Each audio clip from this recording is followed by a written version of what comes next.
Czy są tam wilki? Bać się? Czy się nie bać?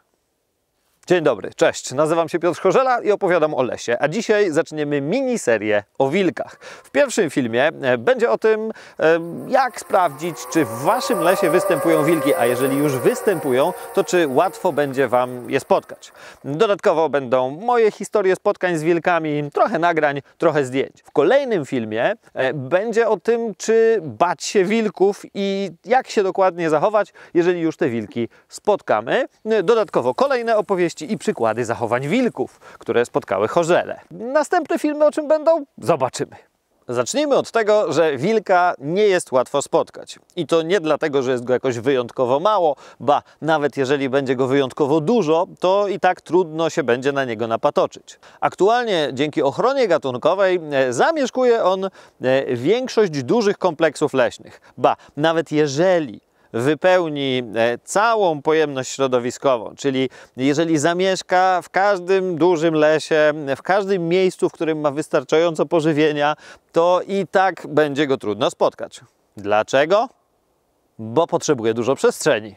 Wilcza grupa rodzinna, czy też watacha, różnie ludzie mówią, w podobnych warunkach, w podobnym lesie, z podobną ilością pożywienia, może zajmować bardzo różne terytoria. One się różnią od 2 do nawet 10 razy. Na podstawie różnych badań przeprowadzonych przez różnych naukowców, różnymi metodami na terenie Polski określono, że jedna grupa rodzinna licząca od 2 do 9 osobników zajmuje między 74 a nawet 310 km². A bardziej obrazowo, no wiadomo, kilometr kwadratowy, no to kilometr na kilometr. I teraz weźmy sobie dla uproszczenia średnią z tej powierzchni, no może nie dokładnie średnią, ale powiedzmy 200 km². No czyli prostokąt o boku 10 km na 20 km. W takim miejscu żyje grupa rodzinna, która liczy sobie 6 osobników. Jaka jest szansa na to, że napatoczycie się akurat na też 6 wilków? Niezależnie od tego, czy będą chodzić razem, czy pojedynczo. Mało obrazowo? No to jeszcze jeden przykład. Powierzchnia Poznania czy Gdańska to jest jakieś 260 km². Wytnijmy z obu miast centrum, zostawmy sobie 200 km i teraz umówcie się ze znajomymi na kawę. Gdzie? W Poznaniu. Na pewno się spotkacie, jeżeli nie podacie adresu. Wróćmy jednak do wilków. Szansa na ich spotkanie jest jednak trochę większa niż sugerują powyższe przykłady, ponieważ terytoria wilcze, w niektórych przynajmniej miejscach, mogą nachodzić częściowo na siebie, no więc tutaj jest szansa, że spotkamy albo te, albo tamte, a dodatkowo jest coś takiego jak dyspersja, czyli rozchodzenie się. W momencie, gdy taki młody wilk odchowany zaczyna ruszać w trasę, żeby znaleźć sobie partnera, partnerkę, czy odpowiednie miejsce do życia, żeby założyć nową grupę rodzinną, no to on spaceruje, paraduje i takie wilki najczęściej spotykamy gdzieś tam w okolicy zabudowań na przykład. A skoro już mowa o zabudowaniach, to 2 razy wilki były widziane, gdy spacerowały wzdłuż płotu mojego domu rodzinnego, ale tu nie ma się co dziwić, ponieważ ten dom znajduje się w środku dużego kompleksu leśnego. Wspomniałem, że wilk jest gatunkiem chronionym. I tutaj przypomina mi się częsta pomyłka, z którą spotykam się przy różnych okazjach, mianowicie to, że gatunek jest chroniony, to wcale nie znaczy, że jest zagrożony wyginięciem. Owszem, gatunek chroniony może być zagrożony wyginięciem, ale wcale nie musi.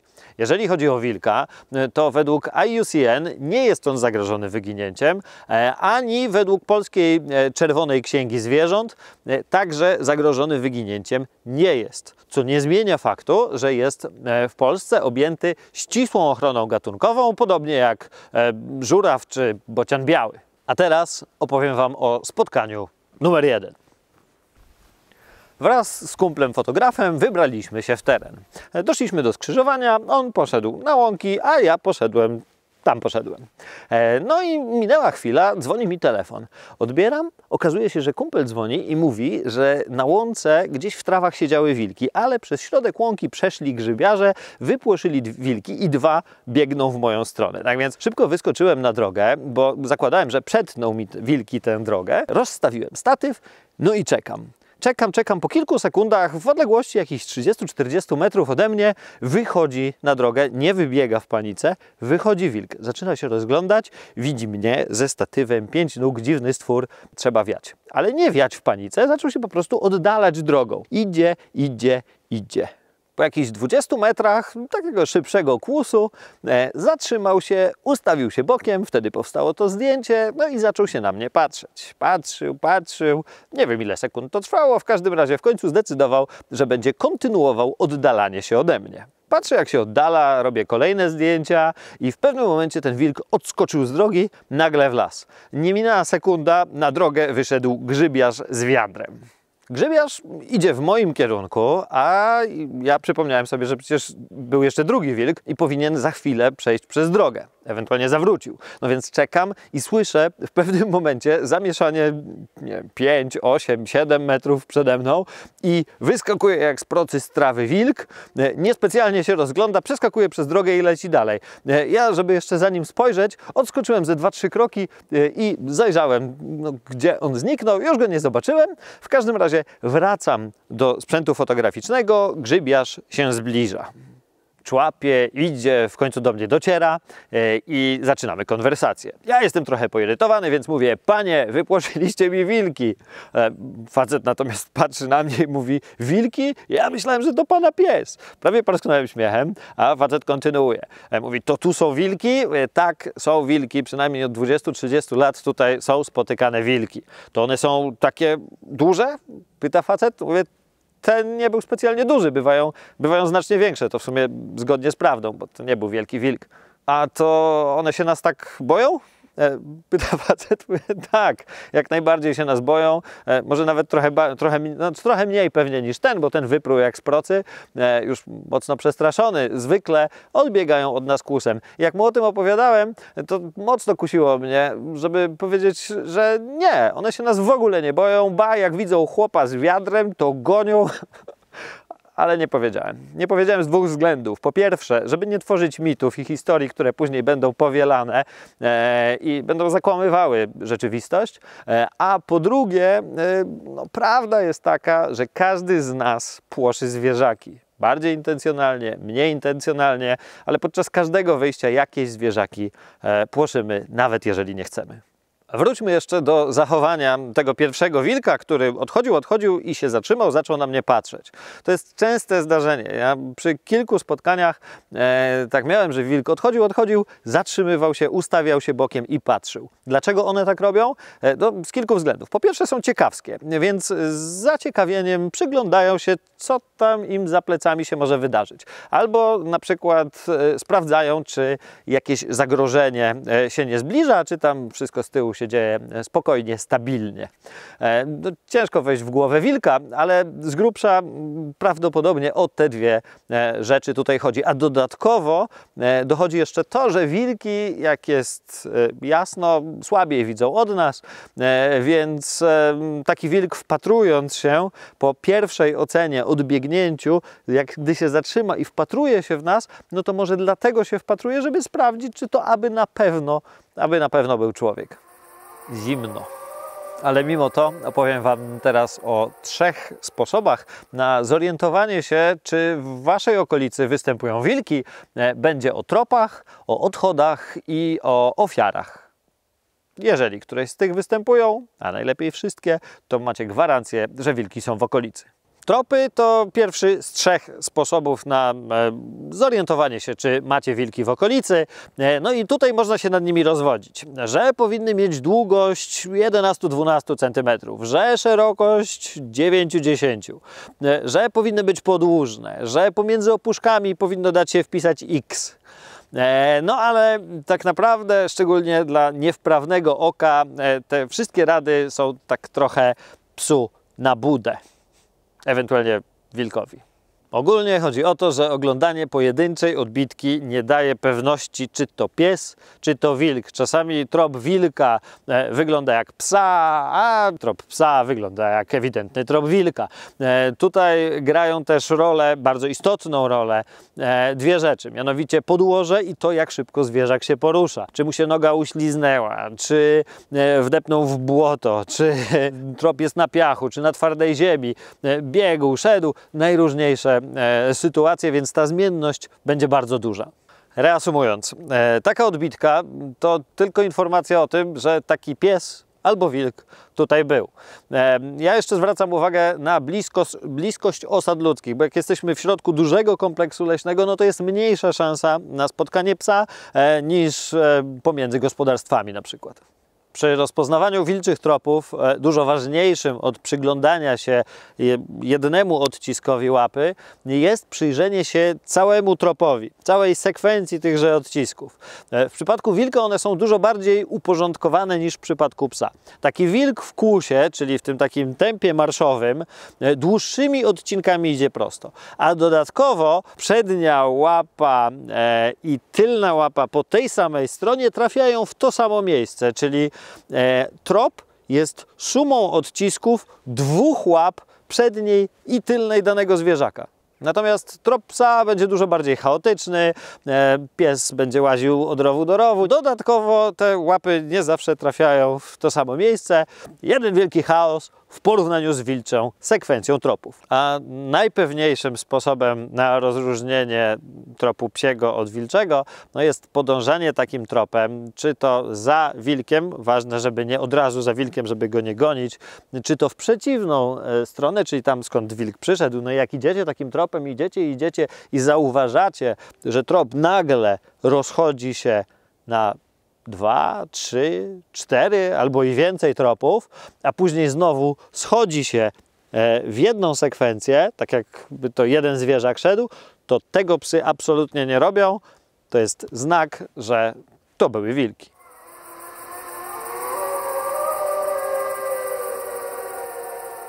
Odchody. Kupy są super. Są super sposobem, żeby sprawdzić, czy wilk jest w okolicy.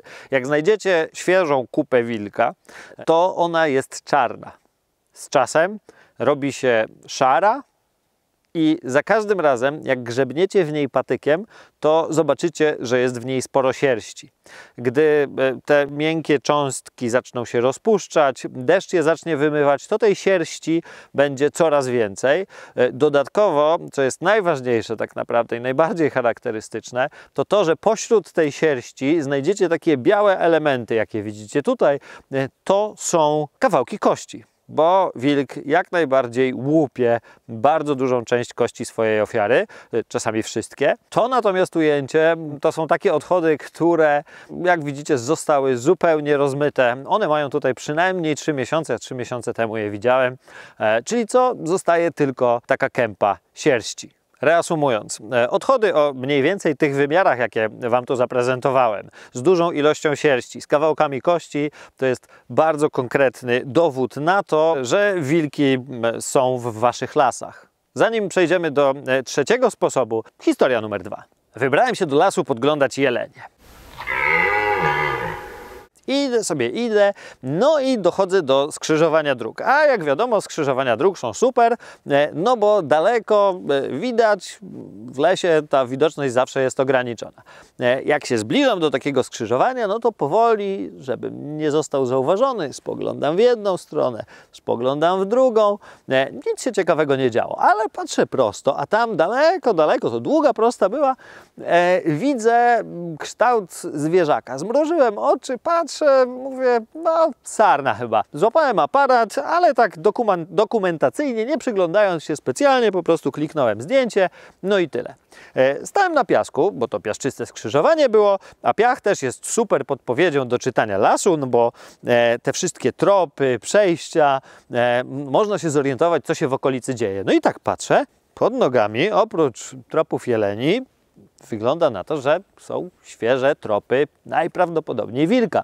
Więc tak łączę sobie kropki, myślę, a może to nie była sarna. Złapałem ten aparat, Przybliżam mocno zdjęcie, no i okazuje się, że oczywiście to nie była sarna, tylko to był wilk.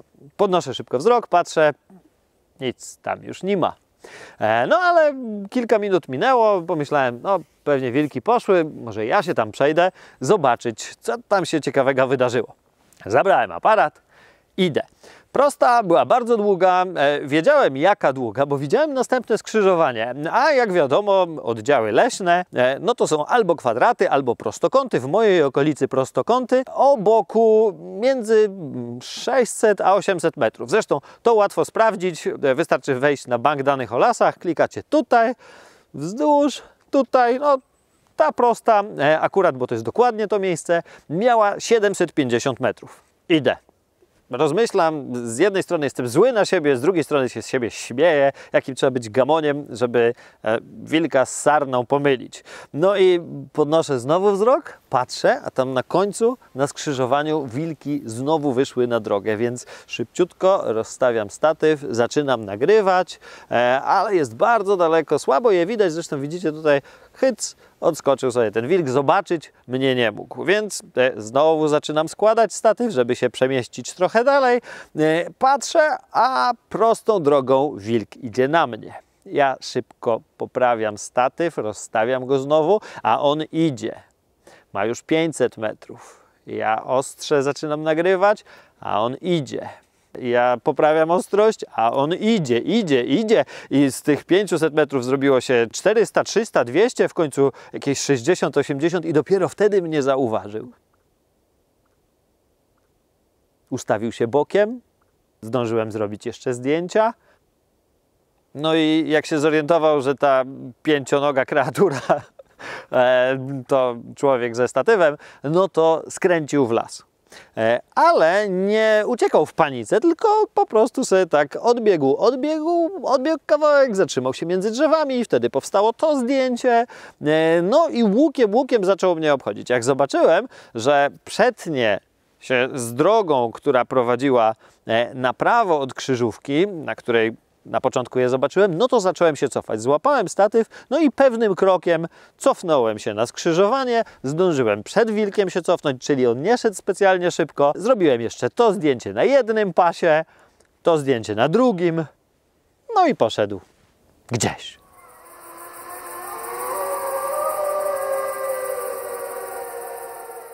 Trzecim, ostatnim znakiem bytowania wilków w waszej okolicy będzie znajdowanie od czasu do czasu ich ofiar.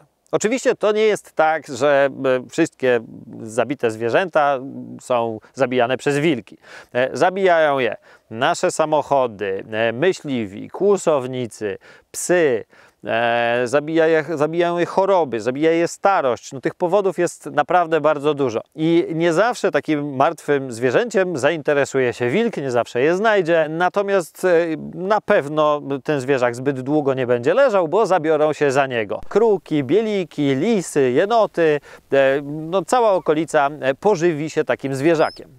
Natomiast z mojego doświadczenia wynika, że żaden zwierzak nie zje tyle, ile jest w stanie zjeść wilk. To znaczy nie skruszy żeber do spodu, nie zostawi tylko najgrubszych kości największych zwierzaków. W efekcie niezakłóconego żerowania takiego wilka, czy grupy rodzinnej wilków watachy, z takiego dzika niewielkiego, czy z sarny nie zostaje praktycznie nic, poza kępką sierści i plamami krwi na trawie, czy na przykład wnętrzem żołądka. Z dużo większych zwierzaków, takich jak jelenie czy łosie, zostaje na pewno kręgosłup, zostaje przynajmniej część czaszki, często długie kości nóg znajduje po lasach. No i te fragmenty są mocno zwykle rozciągnięte po lesie, czy to przez same wilki, czy przez inne zwierzęta, które później gdzieś tam jeszcze próbują coś podjeść. Ofiary wilków czasami są zjadane w całości, czasami tylko częściowo. Szczególnie jak takie wilki zostaną odstraszone od ofiary, one potrafią odczekać dzień, 2, 5, zanim do niej wrócą, albo w ogóle nie wrócić. Taka nadjedzona ofiara wilczej działalności no, wygląda w ten sposób, że zjedzony jest zwykle gdzieś tam brzuch, wnętrze, od tyłu się za takiego zwierzaka zabierają. Zwierzęta mogą być także zagryzane przez psy, no tylko, że psy, szczególnie w przypadku dużych ofiar, no, na pewno nie zjedzą ich tak metodycznie jak wilki. Rozejrzyjcie się, bo jeżeli jesteście na terytorium wilczym, to na pewno ślady obecności wilków będziecie mieli w okolicy. Cześć!